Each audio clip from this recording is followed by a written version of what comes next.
Vir die wat my nie ken nie, my naam is Clifford Sheldon, ek is 'n lead pastor in Our Family. Ek het besluit om bietjie bless te gaan. Van my hare het minder geraak en ek kan nie meer so sukkel met my hare nie. Ek is nou moeg dat my vrou vir my sê ek lyk soos Uncle Joshua Doe. Net sy sê dit nie jy nie. In elk geval, toe besluit ek kom ons gaan maar nou. Miskien lyk julle lewe soos my gesig vanoggend deur mekaar. Maar miskien voel dit jy het iets begin en alles in jou lewe lyk so nie lekker nie. Dit lyk so en die vraag kom op miskien in jou, moet ek ophou waarmee ek begin het? En dis baie keer wat ek myself vra as ek my in die begin in die spieël kyk, moet ek ophou met die of moet ek aangaan? En dan sê ek vir my Clifford, gaan aan want jy weet waarna toe jy op pad is. Want baie keer in ons eie lewe, as ons begin met iets en dit lyk 'n bietjie messy in die begin, dat wil ons opgee in die lewe, maar hou goeie moed. Ek wil vir iemand vandag sê wat begin het om die Here te dien het in julle lewe. Miskien lyk julle lewe soos my gesig nou 'n bietjie nog deur mekaar, maar kyk na 'n paar weke hoe dit gaan verander, hoe die metamorfose gaan plaasvind, hoe die transformasie in julle lewens gaan plaasvind, want God, hy is wakker agter sy woord. Sal God iets begin in ons lewe en hy sal dit nie eindig nie. Amen. Die vyand kom en hy wil verskillende goed in ons gedagtes plaas en te sê ons gaan dit nie maak nie.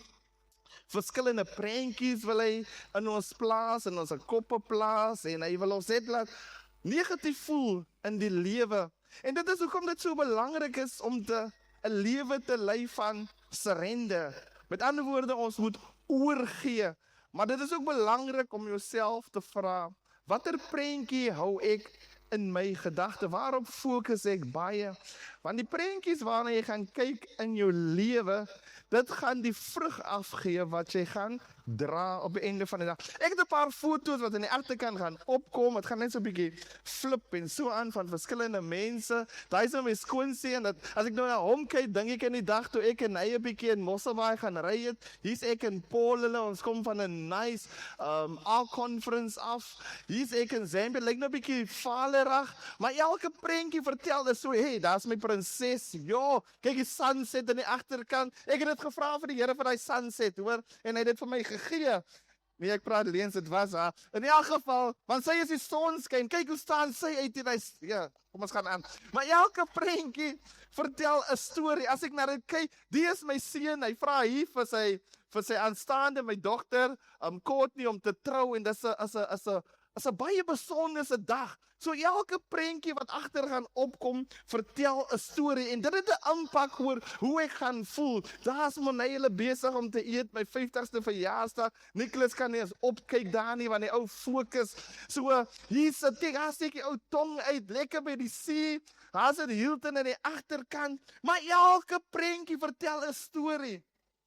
En elke iets laat my glimlag. Elke iets het 'n, kyk hoe lekker lag ons daar, lekker klaar geëet nou. Nou moet ek die bil betaal, nou lag hulle my uit op die einde van die dag. Ons 'n pragtige familie. Kyk ons manne bo by die men's evening. It was amazing. Uitreiking wat plaasgevind het. En die rede hoekom ek al die foto's wys is, elke storie, elke foto vertel 'n storie en dit gaan maak my laat besef watter vrug ek gaan dra of watter vrug ek dra in die lewe. En ons gaan 'n bietjie vandag praat oor hardship. En baie keer in ons lewe, as daar een ding is waarvoor, ek weet nie van u af is nie, maar wat ek hier regtig van nou nie is om dokter toe te gaan vir 'n check. Ek is gesond, maar ek moet nou dokter toe gaan vir 'n check. Ek dink in my subconscious mind, as ek miskien skrikkerig, ek is bang die dokter gaan vir my iets sê wat ek nie wil hoor nie, want ek is okay waar ek nou is. Maar as ek nie na die dokter toe gaan nie en hy gaan nie vir my sê wat daar miskien kan wees nie, kan dit op 'n latere stadium kan dit vir my 'n probleem gee op die einde van die dag. En net so met die woord van die Here, baie keer is ons 'n bietjie bang om die woord van die Here te lees, want baie keer word die lig daarop gegooi, en as die lig daarop gegooi word, beteken dit gaan vir ons sê wat daar is, wat ons moet verander en wat ons moet surrender in ons daaglikse lewe. Ek hou so baie van die Ou Testament. Die Ou Testament is actually baie amazing. As ons nie die Ou Testament gaan lees nie, gaan ons nooit verstaan as Jesus voorbeelde maak van sekere dinge nie. Want Jesus, as die vyand hom aangeval het hy baie gepraat, byvoorbeeld uit Deuteronomium uit en sovoorts. Maar vanoggend wil ek gou vinnig 'n verwysing gee na Numeri, dis Numbers 7. En daar praat hulle bietjie van die offer, hoe die mense as hulle offers vir die Here gebring het, hoe hulle harte was, wat hulle moes gedoen het en hoe God hulle gesê het hoe hulle self moet voorberei het in daardie tyd. Met ander woorde, dit kan nie net 'n gewone ding gewees het nie, maar hoe hulle dit gebring het, wat hulle ingesit het vir God saak gemaak. En dit gaan nie omdat God ons nodig het om sekere dinge te doen nie, want God het niks van ons nodig nie. Met ons offer wat ons vir die Here bring, wil die Here net ons harte vir ons wys. So met ander woorde, as hulle die offer gebring het, het God hulle hartskondisie aan hulle bekend gemaak. En God het ook vir hulle gesê, as julle dit nie so gaan doen nie, gaan ek dit nie aanvaar nie, because I am also a God of excellence. I am an all-seeing God, I am the all-powerful God. So wanneer julle na my toe kom, moet julle dit in awe doen. Met ander woorde, julle moet besef dat ek is God. As ons gaan kyk in die laaste dae, is dit so maklik om net vandag ons Vader te bid, of net vandag op te staan, Here, dankie vir die mooi dag wat U my gegee het, of as ons gaan eet dit vandag, Here, dankie vir die kos wat U vir my gegee het, en dit is, daar is nie 'n koneksie met wat U sê nie, dis maar net 'n gewoonte, en ons besef nie, na wie toe ons bid, en wie God regtig is nie. En hoekom die kerk en hoekom ons baie keer afkoel in ons eie lewe is because the awe of God is not present in our lives anymore. As ons dan kyk na ons gemeenskappe, as mense openlik dienste hou, die mense loop net verby, hulle rook, hulle drink, hulle gaan aan, hulle lewe asof daar niks is nie, want die vrees van die Here is nie meer in ons harte nie. Die Bybel sê in Spreuk, hy sê, die wysheid begin met die vrees van die Here. En ek weet nie van u nie, maar ek sal graag wil wys word. Ek wil meer wys word in die lewe, want wysheid kan vir my baie dinge laat doen, of baie besluite laat doen in die lewe. En die Bybel sê dat wysheid begin met die vrees van die Here. Maar ek hou van Numeri 7 vers 89, ek het gedink is dit 8 tot 9 en ek lees om in vers 89, as 89 maniere of 89 instruksies wat God vir verskillende mense gee, wat hulle moet doen as hulle kom offer by hom. En ek hou van die laaste gedeelte wat hy met Moses praat, hy sê, when Moses entered the tent of meeting to speak with the Lord, he heard the voice speaking to him from between the two cherubims above the atonement cover on the ark of the covenant law. In this way the Lord spoke to him. Met ander woorde, die Here sal nie met Moses gepraat het as Moses nie 'n offer gebring het nie. En ek dink nou so maar aan ons senior pastor Paul, die storie wat hy met ons gedeel het, toe hulle in Zambië was, voor hulle kon gaan na die koning toe, moes hulle 'n offer vir die koning neem.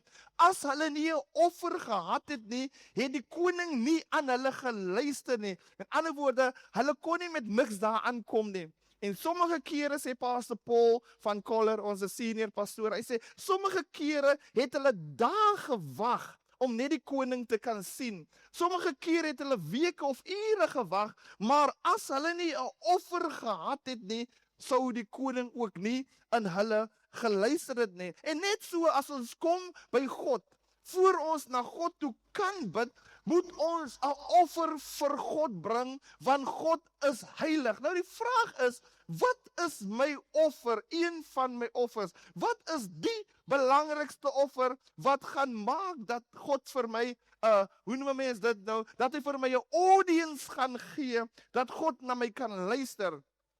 En die antwoord is in die woord van die Here. Hy sê, niemand kan na die Vader kom behalwe deur.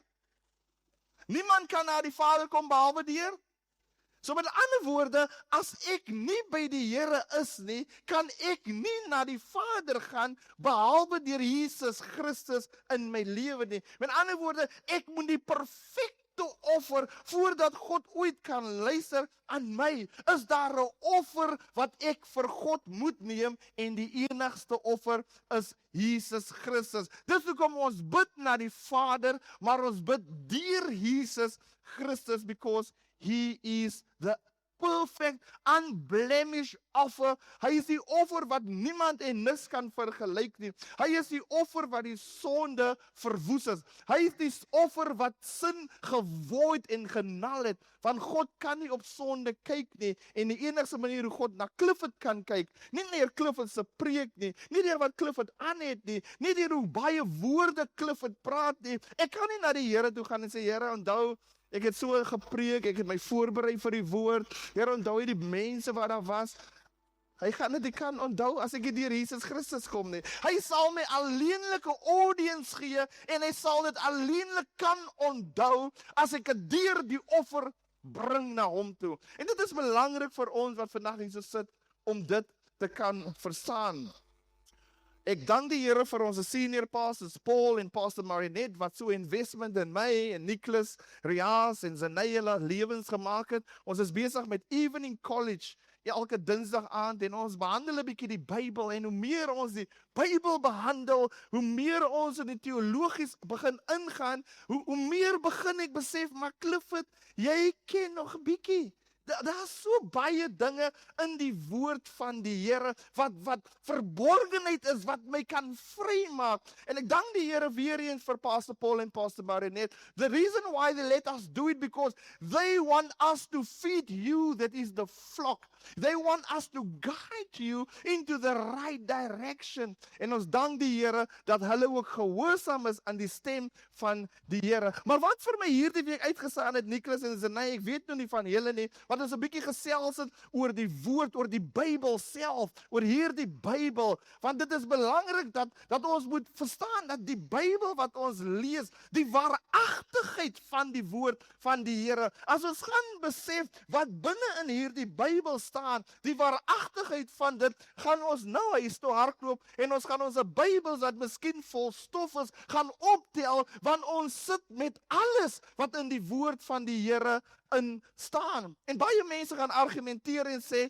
maar die woord is deur die mens geskryf, wat reg is, maar die Bybel, it is fully human, written by human, but it is divine and it is inspired by God. Die breath of God, die gees van die Here het oor die mense wat geskryf het gekom, terwyl hulle dit geskryf het. En miskien verstaan ons nog nie dit nie, en ons sê, maar dit kan 'n opgemaakte saak is. Maar wat vir my so amazing is, dat is mense wat argeoloë is, mense wat gaan kyk na die history, mense wat na die geskiedenis gaan kyk, het bewyse gaan kry van manuskripte, van wat in die Bybel staan, is actually die waarheid. En baie van hierdie mense wat gegaan het, en hierdie navorsing gaan doen het, was baie keer nie eens gelowiges of Christene nie, en as hulle hierdie dinge begin sien, wat dit staan in die Bybel, dit staan daar, dit het daar gebeur, die woord van die Here moet dan die waarheid wees. Daar word gepraat in die Bybel van die Grieke, van die Romeine, van hoe die apostels gemartel was, en alles kom op hierdie dinge neer. Daar word vertel in die Bybel, in hierdie awesome Bybel, van Jesus wat in Bethlehem gebore was. Daar word vertel in hierdie Bybel van Jesus wat gesterf het, en dat die graf leeg is, en weet jy wat?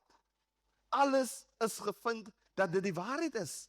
Daar is historiese bewyse dat alles wat in die woord van die Here opgeskryf is, elke titel wat hier in hierdie woord is, elke lettertjie wat in hierdie woord is die waarheid. En dit is net amazing om dit te kan weet, that we are not alone in this world, that God left His word through the Bible for us to come closer to Him. Maar die woord, soos ek sê, baie van ons wil nie die woord lees nie, omdat die woord, hy maak 'n bietjie seer. Ek weet of jy al miskien was jy al wat hier so sit, by 'n fisioterapeut.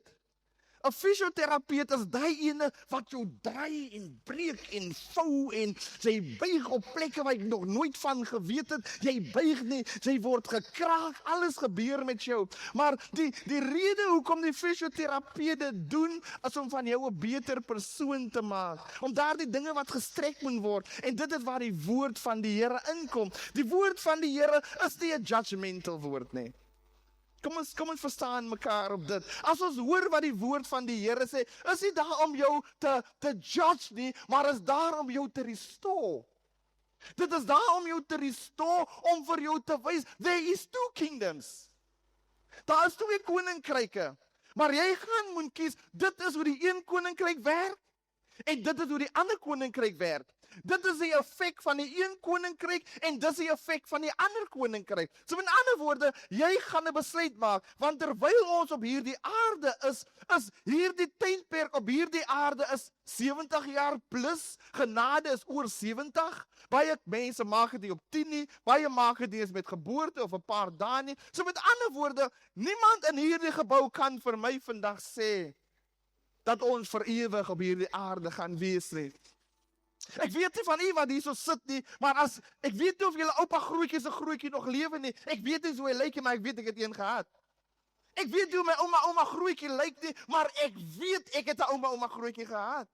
Ek weet nie hoe my oupa se oupa lyk of se ma maar ek weet dat hulle het ouers gehad. Nou baie keer in die woord van die Here question ons die woord van die Here. As ons kan glo dat ons grootouers gehad het, what is hindering us to trust what the word of God is teaching us? And that is a question we need to ask ourselves. And the enemy will come in and he will twist the word of God. He will twist it in our way. Wat ek hou van die woord van die Here is die volgende wat ons geleer het by die Evening College. Die Bybel, daar is twee soorte openbarings in die Bybel. Die een is die gewone openbaring. Met ander woorde, the general revelation, wat jy bietjie praat van die aarde en alles wat daarop is, dinge wat ons kan sien, die heelal, die maan, die sterre, alles wat ons kan sien ons die grootheid van die Here in dit. Ewen as ons na mekaar kyk, dit moet 'n God gewees het wat van die kul kon gemaak het. Want hoe werk die kul? Hoe werk ons stelsels? Hoe werk dit as ek my vinger so gaan maak dat alles deur hardloop en my vinger, as ek die Bybel optel, die syne wat deur my liggaam moet gaan, net om die Bybel te kan optel, daar moet 'n God wees. Ek kan die rykste in die wêreld wees, ek kan die slimste in die wêreld wees, maar ek sal nooit 'n human being kan maak nie. Daar moet 'n God wees. En dit is die general revelation, en dan kry ons die special revelation wat in die woord is. Die special revelation is wanneer God 'n one-on-one met jou het, is wanneer hy die diepte uitbring, is wanneer hy sekere dinge wat hy vir jou, wat jy nie kan sien nie, is wanneer hy dit vir jou sê, maar dit is wat ek beteken, is amper soos die ou dae vir mense, wat nou my jong ouderdom is, toe ons nog die huisgenoot gelees het, die 3D pictures wat jy so moet hou, dan moet jy ver gaan, en hou jy hom so, en hoe meer jy kyk en fokus op die 3D, hoe mooier kom die prentjie uit, want baie keer lees ons die woord van die Here, maar ons sien nie die prentjie nie, en een van ons grootste redes, hoekom ons nie die prentjie kan sien nie, is we want to read the word of God through our willpower. And it is impossible to please God with our willpower. We can only please God through the Holy Spirit.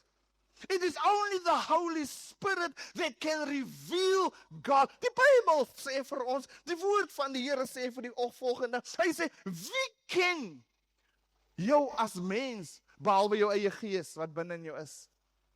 Nicholas kan vir my 'n storie spin, maar hy kan nie vir sy gees jok nie, want sy gees ken vir hom. Nou wie ken die gedagte van God, behalwe die Heilige Gees? So met ander woorde, as die Heilige Gees met ons spreek, is dit 'n direkte kommunikasie vanaf God na ons. En laat my toe om die volgende skrif saam met u te deel. In Galasiërs 5. En hy praat 'n bietjie daar oor die vrug van die Gees. En die vrug van die gees kan ons maklik aankyk as maar net 'n poem. Maar die vrug van die gees is daar om vir my en jou bekend te maak watter koninkryk ons dien. 'n Appelboom kan nie nou besluit, ek wil 'n piesangboom hê. Nee, ek doen nie lus vir die appellewe nie. Volgende seisoen is ek 'n piesangboom.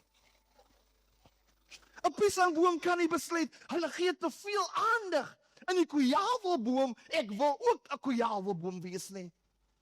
'n Kojavelboom gaan vir jou gee wie hy is. Nou net so ons, as in ons eie lewe, we can only give what we have. En Apostel Paulus kom, en hy praat met die Galasiërs, en by the way, ek gooi dit maar net in, Galasiërs is actually die eerste boek wat Apostel Paulus geskryf het. Net vir jou tip gee. Die boeke in die Nuwe Testament waar Apostel Paulus begin skryf na Handelinge, het hulle dit gevat volgens hoe lang die boeke is. Jy sal sien, hy begin met die langste boeke eerste, maar die oorspronklike een, as jy die Bybel wil reg lees, as jy wil regtig sien die patroon van hoe Apostel Paulus by sekere dinge uitgekom het, Galasiërs is jou eerste boek. Maar ons het mos nou ChatGPT gaan search daarop en dan gaan kyk wat se boek is eerste. Dis maar net 'n tip. In elk geval. En hy kom en hy praat met die Galasiërs, hy praat met 'n kerk wat baie lief is vir die Here, hy praat met 'n kerk wat op 'n tyd het hulle alles vir die Here gegee, hulle offer was perfek gewees, hulle was 'n amazing span gewees, maar hulle het sekere dinge in hulle lewe begin toelaat, hulle het die Here begin dien, of hulle het sekere dinge begin doen, gebaseer op hulle eie krag. They try to figure God out on their own.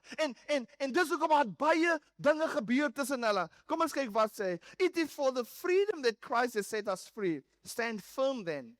And do not let yourself be burdened by a yoke of slavery. A little ease work through the whole batch of dark. Is amper soos, ja, hoor as iemand kom skinder by en hy gooi net hy stukkie en dan loop hy weg. Ja. Jy dink die hele tyd, jou hele mind is teer mekaar. Daai klein bietjie hier's. Kom ons gaan verby. In elk geval. Hy sê a little gossip hy kan is hier, sorry. A little is die hele kerk word opgebos deur. I am confident in the Lord that you will take no other view. The one who is throwing you into confusion. Daai ene wat die ding begin, hier's begin. Whoever that may be will have to pay the penalty. This is heavy, eh? Yeah. You, my brothers and sisters, you were called to be free, but don't use your freedom to indulge the flesh. Rather serve one another humbly in love. Nie control, serve. For the entire law is fulfilled in keeping this one command. Die hele wet is daar. Love your neighbor as yourself.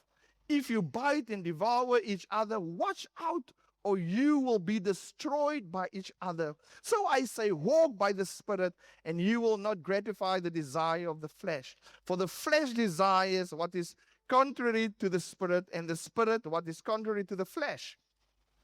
They are in conflict with each other, so that you are not to do whatever you want.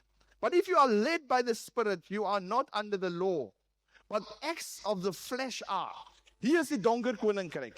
Hier is wanneer ons voel judgment kom in. Hier is wanneer ons miskien vir mekaar gaan sê, nee, jy kan dit sê nie, jy moet nou dink aan eens gevoel. Maar as jy lief is vir iemand, sal jy sê, ja, ek sien jou lewe, wat jy lei, maar het jy geweet? Die is die vrug van die duisternis. Die is die vrug van die ewige verderf. Because heaven and hell is real. So met ander woorde, as jy die vrugte begin sien in iemand se lewe, en as jou vriend of vriendin, jy moet dit aanspreek, jy moet daai een bewus maak, want as jy dit nie gaan doen nie, is jy nie regtig lief vir daai persoon. Nou kom ons kyk, wat is daai vrug? Hy sê hierso, the acts of the flesh are sexual immorality. Jy sê getroud en maar jy bly saam is 'n sonde. Jy kan nie Here dien en jy bly saam, jy het seks voor die huwelik, It's a sonde. We need to speak to one another. It's not me, it's the word of God that's saying that. Impurity, debauchery, idolatry, witchcraft, hatred. Ek hou nie van julle nie. Discord, jealousy among each other. Fits of rage, jy met speel jy. Jy raak vir alles kwaad, jy kry maar fits vir of rage, self-ambition. It's about me, dissensions, factions, envy, drunkenness. As jy dranken is, as die Bybel sê, jy lewe in die duisternis, jou weg is nie hemel toe nie, jy is op pad na die duisternis toe, and we need to talk to one another about that.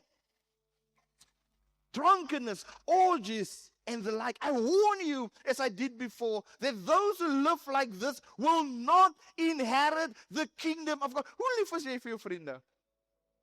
Hoe lief is jy vir jou familie? Is jy regtig lief vir jou familie?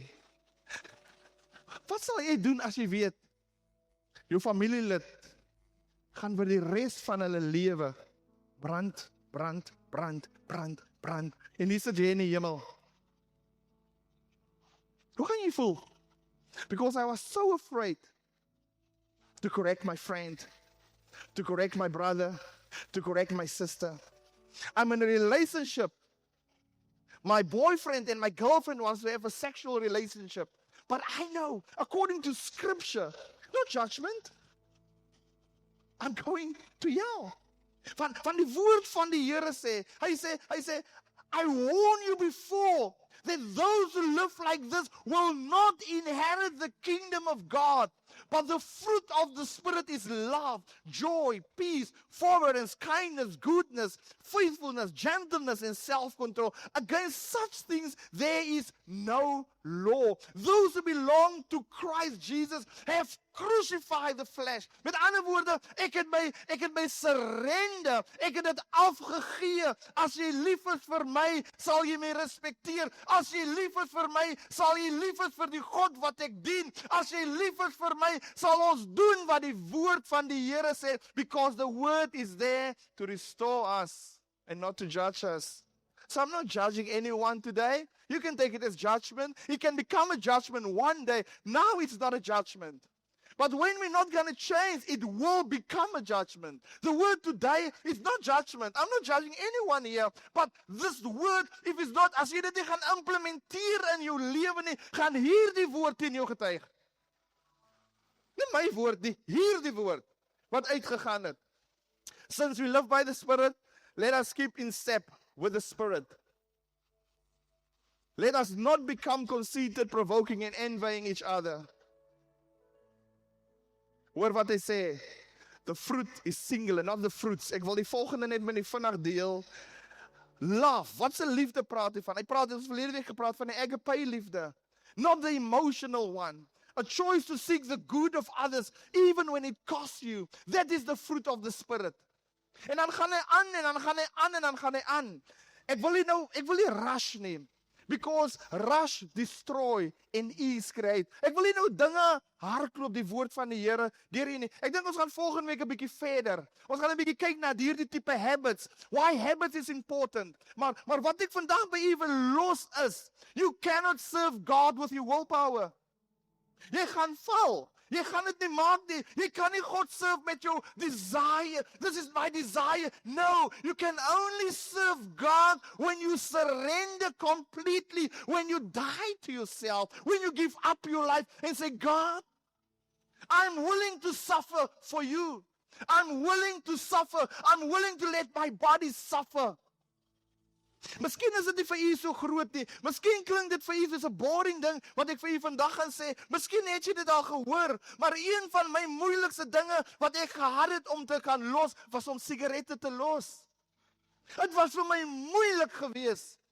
Want ek het 40 sigarette 'n dag gerook, 20 die oggend klaar. Hier sit my dogter is in die hier binne. Sy weet hoe hulle lighters wat ek weggesteek het, opgetel het, want ek was vasgevang in hierdie ding. Dit was nie die sigaret wat so erg was nie. Dit was die addiction. Dit was die slawerny. Dit was, ek wou nie surrender nie. I want to serve God this way, but still be here. Ek wil sigarette gelos het op my willpower, maar toe ek my oorgee, toe ek surrender, toe ek vir die Heilige Gees toestemming gee om oor te vat in my lewe, dit was nog steeds moeilik geweest, maar dit was nie onmoontlik geweest nie, want vandag staan ek hier en ek is verlos.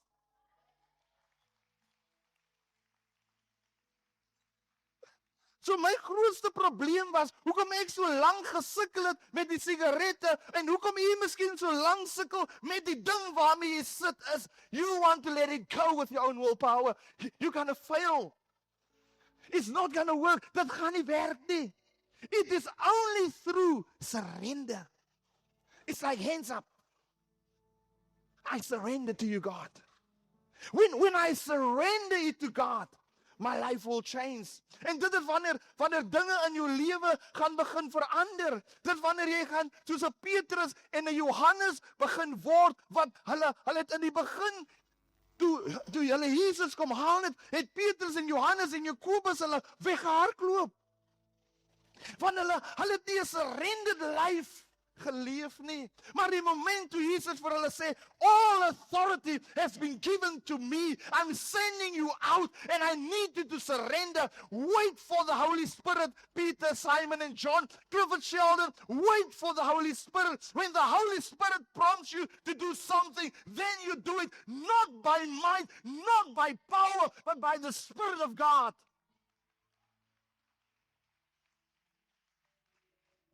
And God is challenging somebody here today. What is it in your life that you need to surrender? En toe Petrus en Johannes staan, hulle staan voor hierdie angsdraers, voor hierdie fariseërs, voor hierdie skrifgeleerdes, en onthou die manne was nog aangetrek ook, hulle het nog titels gehad, en hulle probeer hierdie manne intimideer, want as hy dan die vissermanne dien nie? Is dit dan nie gewone ongeletterde manne nie, maar wat hulle nie geweet het nie, dat hierdie manne het 'n surrendered life geleef. Hierdie manne het 'n oorwinning geleef, want hulle het alles oorgegee. Hulle het besef, it is not by their own strength. En toe hulle monde oopmaak, toe kon die gees van die Here manifesteer deur hulle lewe. You're struggling to pray for something because you want to fix it with your own willpower. Stop wasting your time, family and friends. Kan ek vir jou vra om op te staan vanmôre? God is seeking a surrendered heart this morning. God wants you to surrender this morning. Vanoggend, ek sê vir Auntie Maria, toe ek haar optel vanoggend, ek sê Auntie Maria, ek het 2 op die oomblik op my laptop. Het ek 2 sermons wat ek oor moet preek. Ek weet nie watter een nie. Ek kom vanoggend nie eens kwart oor by die kerk aan. Nie omdat ek wou nie, because I have struggled which one God. Die enigste wat die Here vir my sê, Clifford, surrender. En toe ek my laptop oopmaak, sê die Here, hierdie is 'n een vir my kinders, because there's somebody today that I need to surrender. And I don't know who that one person is. But while you bow your heads and close your eyes, het jy vanoggend 'n keuse. Gaan jy aan met die lewe? Gaan jy aan asof jy vir God 'n guns kan doen? But it's actually God that loves you so much. And God just wants to surrender that. The moment the Bible says, when they become obedient to the word, when they surrender to the word, the Holy Spirit came upon them. The Holy Spirit, according to Scripture, will only come upon us when we are obedient, when we live a surrendered life. Miskien is jy vasgevang in 'n verhouding, miskien is jy vasgevang in finansies, miskien is jy vasgevang in wat ook al, but God say, my child, I need you to surrender this morning. I need you to give it to me and trust me. Onthou, die manne staan daar, al wat hulle het die wapens in hulle hande nie, hulle het die backup om hulle nie, hulle het net die woord van die Here. But they have surrendered themselves to the word of God. Miskien voel jy leeg, miskien voel jy het niks nie, maar as jy die woord van die Here het, en jy surrender jou lewe aan die woord van die Here, then no weapon formed against you shall prosper. So God is calling that person out today. Do you want to surrender this morning? If you want to surrender, steek op jou hand vanmôre. Dat ons kan sien, ons sien die hande in die agterkant. Ons sien dit langs die kante. Ons sien dit in die middel, maar God sien julle harte vanmôre. God is seeing you. God is seeing you. God see your heart this morning. God say, welcome home, my child. Trust me now. Now that you have surrendered yourself to me, I need you to trust me. Whenever the enemy comes, I need you to trust me on my word. Ek kan die hande laat sak. Ek wil hê die wat hulle hande opgesteek het in die gemeente. Kom ons doen hierdie gebed saam vanmôre. Vader, ons kom vanmôre na U toe. En ons surrender. Ons gee alles oor. Ons is moeg beklei. Ons is moeg van vasloop teen mure. Ons is moeg van religion. Ons soek 'n verhouding met U. Dankie dat ons weet dat Jesus vir ons gesterf het. En dankie dat ons nou U aanneem as ons persoonlike saligmaker. Dankie dat ons die kinders genoem kan word. Here, baie keer sal ons bang wees, maar ons sal nie omkyk nie, want U is met ons. U stok en U staf, die vertroos my in die naam van Jesus. Vader, ek bring die hele gemeente en myself na U toe vanmôre, Here. God, we surrender. I surrender our family Park Dean to You. I surrender this community to You, God. Heavenly Spirit, Heavenly Father, have Your way in our lives today. Have Your way this morning. God, while we're going to go into worship now, God, I pray, Heavenly Father, that Your will shall be done, God, in the mighty name of Jesus.